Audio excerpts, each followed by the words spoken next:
Hello friends, I am Sudha Devi. I am going to take a spoken English class through Tamil. Spoken English class உங்களுக்கு தமிழ் வழியா சொல்லி கொடுக்க போறேன்.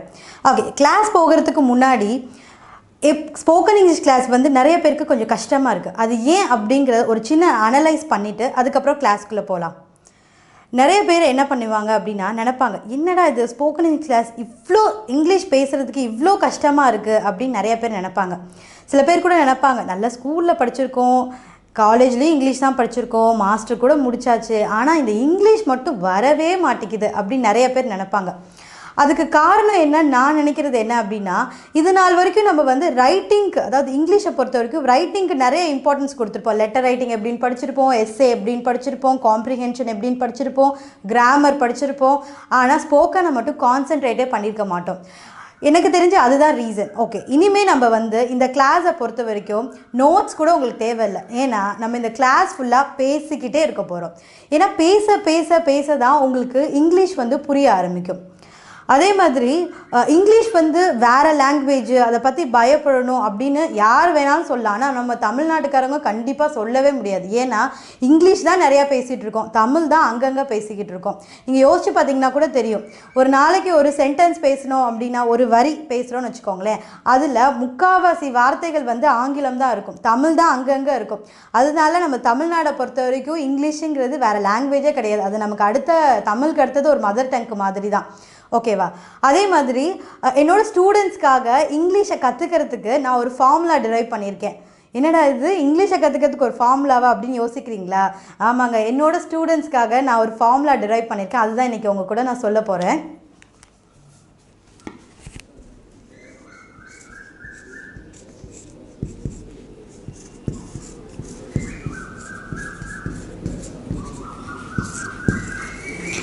இது தாங்க இங்கிலீஷை கற்றுக்கிறதுக்கு ஈஸியான ஒரே ஒரு ஃபார்முலா தான். மேக்ஸ் மாதிரி வளவலன்னு இல்லை, ஒரே ஒரு ஃபார்முலா தான் இங்கிலீஷை கற்றுக்கிறதுக்கு.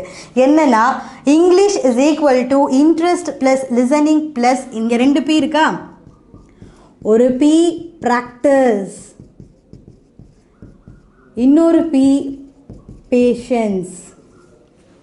என்னன்னு பார்க்கலாம். இங்கிலீஷ் கற்றுக்கணும் அப்படிங்கிறதுக்கு இங்கிலீஷ் மட்டும் இல்லை, இந்த உலகத்தில் எதை கற்றுக்கணுன்னாலுமே ஃபஸ்ட்டு ஒரு ஆர்வம் இருக்கணும், ஒரு இன்ட்ரெஸ்ட் இருக்கணும். ஒரு விஷயத்தில் நம்ம இறங்கும் போது இது ஃபுல் ஃப்ளெஜ்டாக கற்றுக்கணுங்கிற ஒரு ஆர்வம் கண்டிப்பாக இருக்கணும். இங்கிலீஷ்க்கும் அது இருக்கணும். அடுத்தது பார்த்திங்கன்னா லிசனிங். உடனே பேசிட முடியுமானா கண்டிப்பாக முடியாது. ஃபஸ்ட்டு லிசன் பண்ணுங்கள். யாராவது ஒருத்தவங்க நல்ல குட் இங்கிலீஷ் பேசினாங்க அப்படின்னா ஃபஸ்ட்டு லிசன் பண்ணுங்கள். நான் நிறைய சுச்சுவேஷன் வந்து பார்த்துருக்கேன். மார்க்கெட்டிங் எக்ஸிக்யூட்டிவ்ஸ் வந்து ரொம்ப நல்ல இங்கிலீஷில் வந்து பேசுவாங்க. ஆனால் சில பேர் பார்த்திங்க அப்படின்னா எஸ்எஸ் நோ நோ கோ கோ அப்படின்னு சொல்லிட்டு அவங்கள துரத்தி விட்டுருவாங்க. ஏன்னா நம்ம கான்சன்ட்ரேட் பண்ண மாட்டேங்கிறோம், அவங்க என்ன சொல்ல வராங்கிறத நம்ம புரிஞ்சிக்க மாட்டேங்கிறோம்.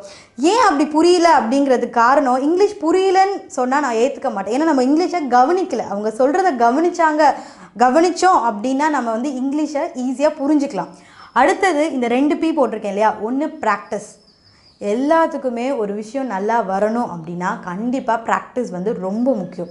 அதுக்கப்புறமேட்டுக்கு பேஷன்ஸ், பொறுமை. எல்லாத்துக்கும் பொறுமை அவசியம். அதே மாதிரி இங்கிலீஷ் கற்றுக்கிறதுக்கும் பொறுமை அவசியம்.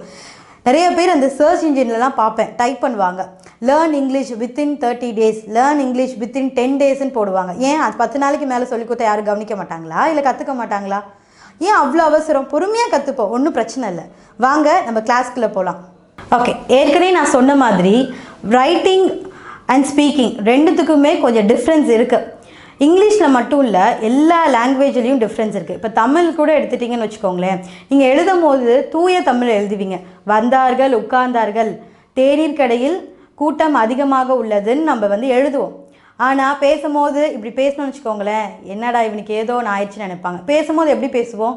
பாய்ஸாக இருந்தால் மச்சான் டீ கடையில் ஒரே கும்பல்டா. சில பேர் அது கூட இல்லை, டீ கடையில் ஒரே நச அப்படின்னா நம்ம புரிஞ்சுக்கணும், அங்கே கூட்டமாக இருந்துச்சு, அதுதான் அப்படி சொல்கிறாரு, நம்ம புரிஞ்சுக்கணும்.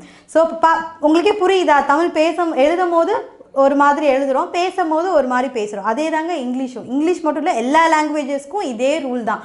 எழுதும் போது ஒரு ஃபார்மில் எழுதுவோம், பேசும்போது கொஞ்சம் அங்கங்கே கரெக்ட் பண்ணி நம்ம பேசணும். ஓகே, நான் ஏற்கனவே சொன்ன மாதிரி தான், நமக்கு நிறைய இங்கிலீஷ் வேர்ட்ஸ் வந்து தெரியும். ஆனால் நம்ம எங்கே ஸ்ட்ரகிள் பண்ணுறோம் அப்படின்னா, அந்த வேர்ட்ஸ் எல்லாம் ஜாயின் பண்ணி ஒரு சென்டென்ஸ் க்ரியேட் பண்ணுறதுல தான் நம்ம ப்ராப்ளமை ஃபேஸ் பண்ணுறோம்.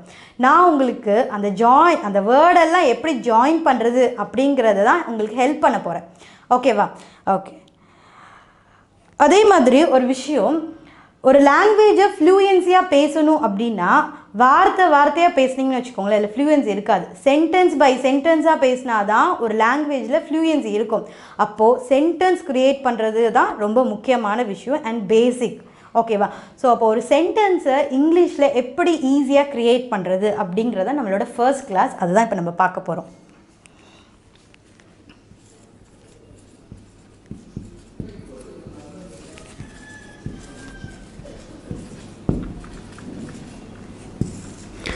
ஓகே, நான் உங்களுக்கு ஆல்ரெடி சொல்லிட்டேன் நம்ம நிறைய இங்கிலீஷ் வேர்ட்ஸ் தான் யூஸ் பண்ணுறோம் அப்படின்னு. அதை வச்சு நான் உங்களுக்கு ஒரு சென்டென்ஸ் க்ரியேட் பண்ணுறேன். பைக், இதை தெரியாத ஆளே கண்டிப்பாக இருக்கவே முடியாது. நெக்ஸ்ட்டு க்ளீன், அட்லீஸ்ட் ஒரு 100க்கு 85% பீப்புளுக்கு கூட அந்த க்ளீனோட மீனிங் என்னன்னு தெரியும். இந்த 2 வார்த்தையை வச்சு நான் உங்களுக்கு ஒரு இங்கிலீஷ் சென்டென்ஸை மேக் பண்ணி காட்ட போகிறேன்.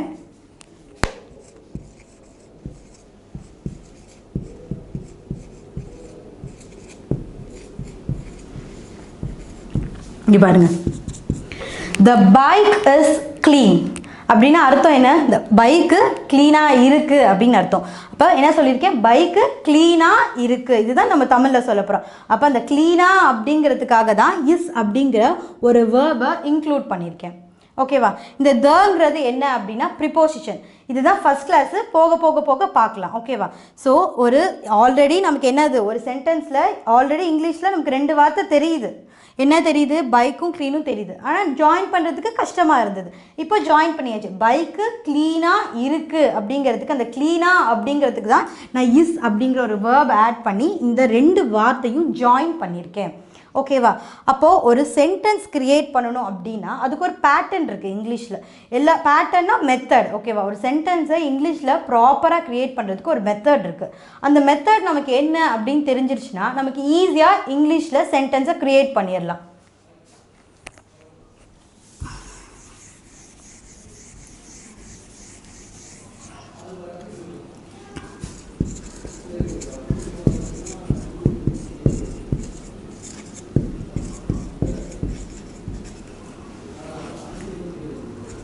The bike is clean, இதுதான் நம்ம வந்து எழுதின சென்டென்ஸ் இல்லையா?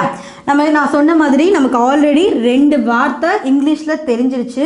இந்த 2 வார்த்தையும் ஜாயின் பண்ணி சொல்கிறதுக்காக தான் நம்ம இஸ்ங்கிற வேர்ப் ஆட் பண்ணியிருக்கோம்னு சொல்லிட்டேன்.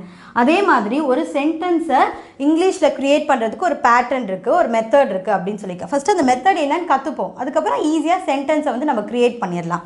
ஓகே, ஸோ ஒரு சென்டென்ஸில் என்னென்ன இருக்கணும் அப்படின்னா சப்ஜெக்ட் இருக்கணும், வேர்ப் இருக்கணும், காம்ப்ளிமெண்ட் இருக்கணும். இப்போ நான் எழுதியிருக்க சென்டென்ஸில் இந்த பைக் அப்படிங்கிறது சப்ஜெக்ட், இஸ் அப்படிங்கிறது வேர்ப், க்ளீன் அப்படிங்கிறது காம்ப்ளிமெண்ட். இந்த காம்ப்ளிமெண்ட் பார்த்தீங்க அப்படின்னா ஒன்று சப்ஜெக்ட் காம்ப்ளிமெண்ட்டாக இருக்கும், இல்லைன்னா ஆப்ஜெக்ட் காம்ப்ளிமெண்ட்டாக இருக்கும். நம்ம வரப்போகிற கிளாஸ்லலாம் இதை பற்றி பார்க்க போகிறோம். இப்போ வந்து வரி பண்ணிக்க தேவையில்லை. ஓகே, இதே மாதிரி இப்போ இந்த சப்ஜெக்டை ஒவ்வொருத்தரையும் சப்ஜெக்ட்னு ரெஃபர் பண்ணுறதுக்கு பதிலாக இதை ஷார்ட்கட்டாக எஸ்ன்னு நான் சொல்லிடுறேன். வேர்புக்கு ஷார்ட்கட் வி அப்படின்னு சொல்லிடுறேன். ஏன்னா ஒவ்வொருத்தரையும் சப்ஜெக்ட் வேர்புன்னு சொல்கிறதுக்கு பதிலாக எஸ் வி நம்ம சொல்லிடலாம். அதே மாதிரி காம்ப்ளிமெண்ட்டுக்கு சி, சப்ஜெக்ட் காம்ப்ளிமெண்ட்டாக இருந்தால் எஸ்சி, ஆப்ஜெக்ட் காம்ப்ளிமெண்ட்டாக இருந்தால் ஓசி. ஓகேவா? இதை ரப் பண்ணிடுறேன். எஸ்விசின்னு மட்டும் நான் உங்களுக்காக போட்டுடுறேன். இங்கே இப்போ உங்களுக்கு புரிஞ்சிருக்கும். சப்ஜெக்ட் இது, இஸ்ங்கிறது வேர்பு, க்ளீன் அப்படிங்கிறது காம்ப்ளிமெண்ட். ஃபஸ்ட்டு நம்ம இந்த சப்ஜெக்டை மட்டும் எடுத்து பார்க்கலாம். அதுக்கப்புறம் வேர்ப்னா என்ன, காம்ப்ளிமெண்ட் என்னன்னு ஒன்று ஒன்றா நம்ம போகலாம். சரியா?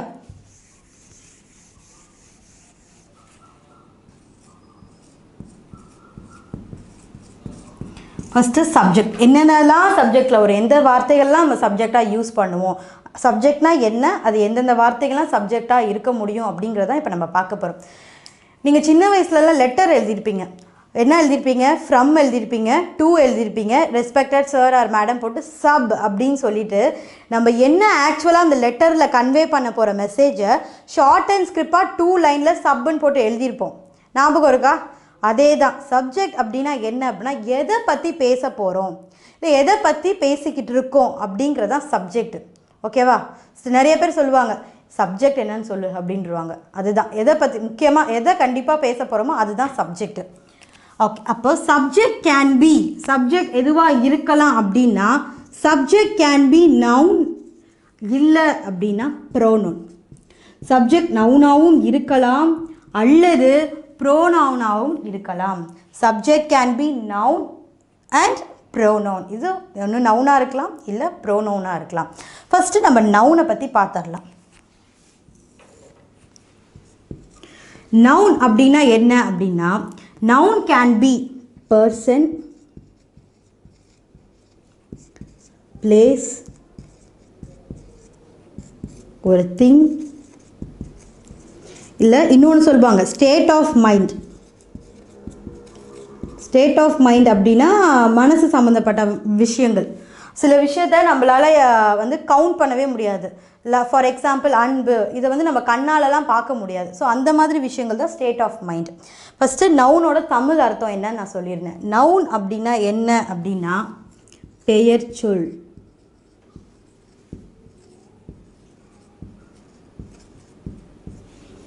நவுன் அப்படின்னா என்னது? பெயர் சொல். இப்போது இதுலேயே நீங்கள் கண்டுபிடிச்சிருப்பீங்க, எதுக்கெல்லாம் ஒரு ப்ராப்பர் நேம் இருக்கோ அது எல்லாமே நவுன் தான். பாருங்கள், ஒரு பர்சனுக்கு ப்ராப்பராக ஒரு நேம் இருக்கும், உங்களுக்கு ஒரு நேம் இருக்கும், எனக்கு ஒரு நேம் இருக்கும், எல்லாருக்கும் ஒரு நேம் இருக்கும், அது நவுன். அடுத்தது பிளேஸ். நேமே இல்லாமல் ஒரு பிளேஸ் நீங்கள் எங்கேயாவது பார்த்துருக்கீங்களா? முடியாது. எல்லா பிளேஸ்க்கும் ஒரு ப்ராப்பராக ஒரு மீனிங் இருக்குது, ஒரு நேம் இருக்குது, அதுதான் அது வந்து ஒரு நவுன். அடுத்தது திங்ஸ் மீன்ஸ் ஏதாவது ஒரு மெட்டீரியல், போர்டு, டேபிள், சேர், இது எல்லாத்துக்குமே ஒரு ப்ராப்பராக நேம் இருக்குது. ஸோ அது வந்து நவுன். அடுத்தது இந்த state of mind. State of mind அப்படின்னா மனம் சம்மந்தப்பட்ட விஷயம் அப்படின்னு தமிழில் சொல்லுவோம். ஃபார் எக்ஸாம்பிள், சில விஷயத்தை கண்ணால் பார்க்க முடியாது ஆனால் உணர முடியும், அதெல்லாம் வந்து ஸ்டேட் ஆஃப் மைண்டில் வந்துடும், அதுவும் நவுன் தான். ஓகேவா? ஸோ இப்போ நவுனை பற்றி இன்னும் கொஞ்சம் எலாபரேட்டாக நம்ம பார்க்கலாம்.